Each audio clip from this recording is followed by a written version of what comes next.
To be honest with you, though, that's one of the reasons why Lil Wayne said real G's move in silence like lasagna. Don't. Yes, sometimes you announce your plans, but other times you don't announce them.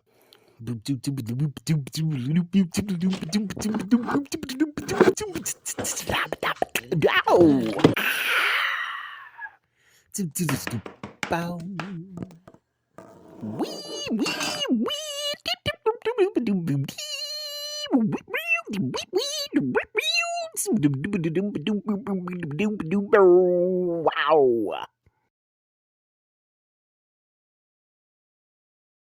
What's up, everybody? My name is Michael Stephenson. Welcome to my YouTube channel. You are currently watching my entertainment/art industry videos, or series in which I talk specifically about the art/entertainment industry, specifically as it goes with film and television, with a little bit of publishing and music sprinkled in there. You are currently in one of my Marvel month videos in which I'm focusing in on Marvel. If this is your first time watching any of my videos, I would ask that you please go back and watch some of my beginning videos because they are foundational videos. I'm trying to build a sort of lingo or language here on the channel so that we can have a shorthand going forward and I don't have to repeat myself or have to re-explain ideas that I've already talked about. I could just say something like Avatar Era or The Lost Effect, and you can just understand exactly what it is that I'm talking about there. So tonight I kind of want to talk about something that is, in my opinion, it is neither a good thing that Marvel is doing, nor really a bad thing. It's sort of a neutral diversion, if you will, because it's in some ways it's not really what they're doing so much as it is how they are reacting to stuff that is happening around them, and that is planning or making plans for the MCU. So we all know that back when the MCU officially, or yeah, let's say officially started with Iron Man. Number one, the Marvel was still sort of under the Paramount banner. They were able to they were able to excise themselves from under Paramount's rule, but Hulk was sort of a casualty of that. Really, they sort of had paired with Paramount on things. It's still very complicated, but again, the Incredible Hulk kind of had to stay behind in some capacity. But they back then knew the characters that they had, and they knew that these were the storylines that they could work with these characters. So they were able to build out storylines that could go on for potentially years and years and years and years without interruption. One of the problems, and there have really been two major upsets here. One of the problems, though, is that they felt like they didn't have their A-list characters. They had no Spider-Man. They had no Wolverine because he's with the X-Men. They had no Magneto or Professor X, and they had no Fantastic Four, which again, even though almost it very much so seems like there are very few fans of the Fantastic Four left after all of the different iterations that we've seen of those films. But Marvel internally still thinks that the Fantastic Four is a fantastic team of characters. So here we are getting another Fantastic Four iteration. They felt like they didn't have their best characters, but they were going to make do with what they had, and they were going to pursue storylines that these characters excelled in from the comic books to begin with. But we know that over the years, because the MCU became so successful, as successful as it was, that plans started to change. So they went from this sort of ragtag small production company, Marvel Productions, back when they were still doing Iron Man, and the Incredible Hulk again was far more of a Paramount production, whereas Iron Man almost was an independent production, but it still came out under the Paramount distribution banner, if I can remember correctly. They went from that to where, yeah, they sort of were messing around. They didn't have fully a plan. And then Iron Man hit, and they were like, oh, whoa, maybe we can make a lot of other stuff work. And so they took that 2 years. They took 1 year to make another Iron Man. Then the second year, they released that second Iron Man, and they knew that they were ready to fully go on with an Avengers film. And then they had a third year in which they released Thor and Captain America before doing the Avengers. They went from a sort of ragtag bunch to where we're going to make this movie and see if it works, to immediately, okay, we have plans, and we think that we know where we want to go with this, and we want to make sure that all of our characters come together, etc., etc. But as we know, like I said, we know that things changed. The first big change that happened is that of the fan outcry, really. Yes, you could say that Sony was sinking and all this other stuff, but it was more than anything the fan outcry that sunk the Amazing Spider-Man series. I keep looking back at that film, and every time I rewatch it, I think to myself, or The Amazing Spider-Man 2 is the one I'm talking about. Every time I rewatch it, I think back to some of the chatter around that film and the things that they were saying about whether the film was good or blah, blah, blah, yada, yada, yada. And I constantly remember that the fans almost didn't want to give that movie a chance. Well, they didn't want to give that movie a chance at all because they wanted Spider-Man in the MCU so badly. Was it a bad movie? Every single time I see the movie, I continue to think, no, this wasn't a bad movie. And it kind of gets better almost every watch, almost every rewatch that I do. It wasn't a bad movie.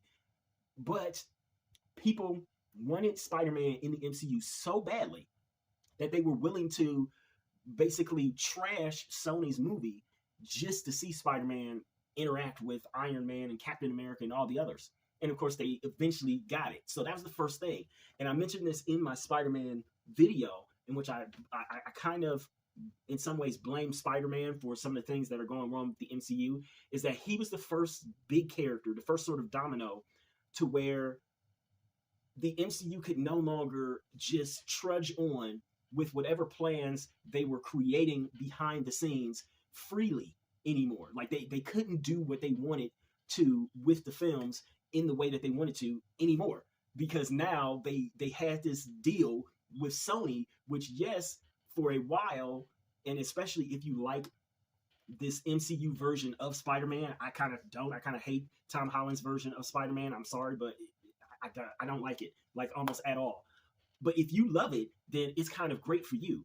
But it made, again, it sort of put golden handcuffs on Marvel, because the deal that they made with Sony is that, listen, we have to have a Spider-Man movie, or a movie featuring Spider-Man, almost every single year, or at least every other year, or maybe every 2.5 or 3 years. You needed to have, like, we need to have Spider-Man all the time. And again, as I said, that not only took resources away from anything else that they were doing, but it clearly disrupted any kind of plans that they had in motion or in place on what they wanted to do going forward beyond Captain America Civil War, beyond Infinity War, beyond Endgame, now into this new MCU post Endgame. It's like things need to be based around this character, or you need to focus in on this character, or you need to do something with him almost all the time. That was the first domino, but that wasn't the only or the last domino that would fall. The next thing is that, and Spider-Man, the reason why I pointed out Spider-Man first above anything else, and why he has his own video, is because, in my opinion, Spider-Man became sort of the canary in the coal mine, so to speak, for what would continue or what would eventually happen. Because not long after they made the deal with Sony to feature Spider-Man in their movies in the MCU, Disney made a broader deal to buy Fox, and to buy Fox, 21st Century Fox Entertainment, Fox Studio. And with that purchase, of course, came back the majority of, almost all of the rights to the characters that they probably originally wanted to have, but knew that they weren't going to have, or they knew that they weren't going to build a world in which these characters existed. And that in and of itself, again, is one of the, I think it's become a big problem, but again, it's not Marvel's fault in that their plans had to change. It's become a big problem for the current MCU. So outside even of the fact that they have to figure out how they're going to work in mutants and things of that nature, or how they're going to work in Fantastic Four, I think that the purchase of those properties, the repurchase of those properties back, made them have to consider that whatever plans that they had in place going forward before that purchase, even if those plans weren't cemented yet, right? They hadn't hardened like an epoxy. they hadn't the resin hadn't hardened yet. They would have to change those for something almost completely different. And not only would they have to change them, but they would kind of potentially have to change them on the fly to where it became this thing to where it's like, oh, holy crap. We went from a point in which we were sort of a ragtag kind of studio to where we didn't really know what we were doing, and we didn't know what, if any, of this was going to work in this Iron Man movie, to we actually now have plans, and we've planned stuff out into the future, and we are looking at actually and formulating stories that last and that go for a long time, plots and narratives and things that go for a long time, to, oh no, we're back at that square one again, where the plans that we had, now we have to kind of abandon them. And it's the reason why we're abandoning them is not even for, mainly it's kind of for the money reason, to be honest with you. Because let's be honest, they think that those characters, that the X-Men and Wolverine and whatnot, are their A-plus characters. So naturally, if they are the A-plus characters, then the bosses, the executives, as well as the stockholders and whatnot, are going to want those characters because they think that those characters are bankable, that they can make money with those characters. So there suddenly became this push behind the scenes from the top brass in the business side to, okay, let's get these characters into this universe. Let's get them out there. Let's do them right, etc., etc. And of course, the fans, a lot of us have kind of wanted it as well. And so it's like, yeah, okay, we're gonna push it. We're gonna go as quickly as possible, though. That's the problem. That, I think, is the problem, because again, with the onset of these two major deals, they've had to figure out a lot of stuff, and I don't think that they are having an easy time figuring out almost any of it. And that's, like how they are actually going to fit mutants into the stories that they have established, especially if they've done things that, like, they already have characters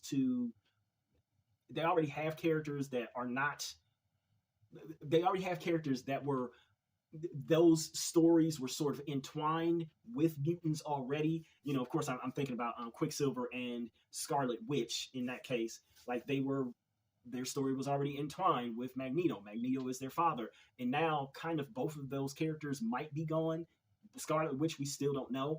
She might somehow still be alive. I don't know. But the fact that they're going to have to go back, and it almost seems like they're going to have to not retcon things actually in the narrative, but they have to retcon their own plans to figure out how things are going to make sense going forward, while at the same time pushing new characters out as quickly as possible. And I think that's a huge, it is not an undertaking that I would want to have, to be honest with you, to try to appease the fans in that way. Oof, it's a tough one. It's a toughie. Again, I didn't like some of the things that they did with Spider-Man. And that's probably why I don't like Spider-Man overall, this iteration of him to begin with, because the character has always, in my opinion, so far felt super forced into the MCU. The fact that he appeared in Civil War, it was just weird. I discussed that in my Spider-Man video, so I don't want to go back through it. But like I said, them having to change their plans or potentially come up with completely new plans for things that are going to be happening years down the road, that's a massive undertaking. It's a massive undertaking. Believe me, like I said, I'm a writer, said that in most of my videos, and it is hard to make sure that I plan. I don't do a whole lot of series, but there are a few series that I do to where it's like, okay, I have to make sure that I drop this particular hint because it won't pay off in this book or in this short story just yet, but it'll pay off way down the line. And then people be like, whoa, that's craziness. The kind of planning that it takes to make sure that that all the balls stay juggling, so to speak. All the balls stay in the air as they're juggling all of these different plots, storylines, characters, and then they having characters come together and meet and do all sorts of things. Not to mention the fact that they also now have to keep up with the different timelines too. It's just a lot. And I think that it, in some ways, is hampering Marvel and hampering good product. Then, of course, we have to talk at least about the last thing, which nobody really, let's be honest, I know I don't want to talk about it. Nobody really wants to talk about this subject and dig deep, but it's the third thing that sort of made Marvel change their plans. And you can kind of, well, you can't tell per se, but there's definitely that sort of feeling, right? It's that sort of intuition, I guess you could say, that fans may have. And that is that the death of Chadwick Boseman, aka Black Panther, I think probably sent a seismic change through any plans that the MCU had going forward. Right now, one of the biggest things that a lot of fans are pointing out that they're noticing is that there doesn't seem to be a solid or even a sort of kind of idea on who/what will be within the next Avengers team. You need to have a strong actor and or a very strong actress who is going to be leading the team. Of course, we had Robert Downey Jr., even though he wasn't technically the sort of militaristic leader that went to Chris Evans's Steve Rogers / Captain America. We all still know that, again, it was Iron Man. It was his team, right? The fact that Black Panther has died, Chadwick Boseman has died, it very much so seemed, when you look at it, it seems like they were going or leaning in the direction of having him potentially be the leader for the next Avengers team. And now he's gone, and it just seems like there's a huge kind of gap there, because at least we've seen him lead things before. We have invested in his character in a way that we haven't fully invested in some of the other characters that the MCU currently has. Yes, we've seen Captain Marvel lead the few people that she did in the Marvels. We've seen Spider-Man lead the other Spider-Man, sort of, kind of, in No Way Home.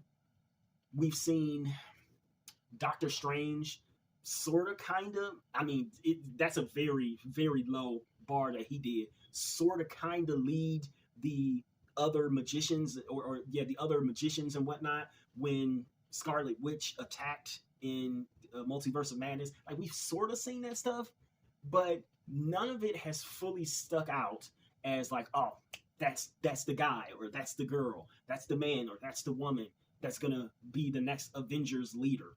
Not really. We haven't fully seen Falcon and see like what he as a leader, if he can step up and truly be that sort of Avengers, like the main focus, the main face of the Avengers. I doubt it. It just doesn't look like it, right? So yeah, I think I'm gonna end the video here. Shorter video. It just doesn't seem like they are doing what they can, it seems, to deal with these changes to their plans. And I just wish them the best on it, because the only real solve that I can see to any of it is Kang. I think that Kang could work, and he could solve a lot of these problems. I really do, especially if I was helping to write Kang and acting as Kang. But that's a whole nother video. You can watch my Kang video if you would like. So yeah, those are just a few of the things that I think are affecting the planning at MCU. And it takes a lot of planning, especially with the kind of timeline and multiversal stuff that they're doing. It takes a lot. Hope they can figure it out. I don't have a sign. Hey everybody. So while I don't have an official sign off yet, I guess I should do the whole please like, comment, share, and if you so desire and you want to see more, subscribe. But more importantly, I will ask that you please go and purchase one of my books. They are mostly ebooks, and pretty much they are all under $10. See if any of my work is actually any good, if it lives up to any of the things that I'm talking about here on my channel, specifically with the entertainment industry videos. So please go purchase my books. All of my links are down below. Thank you.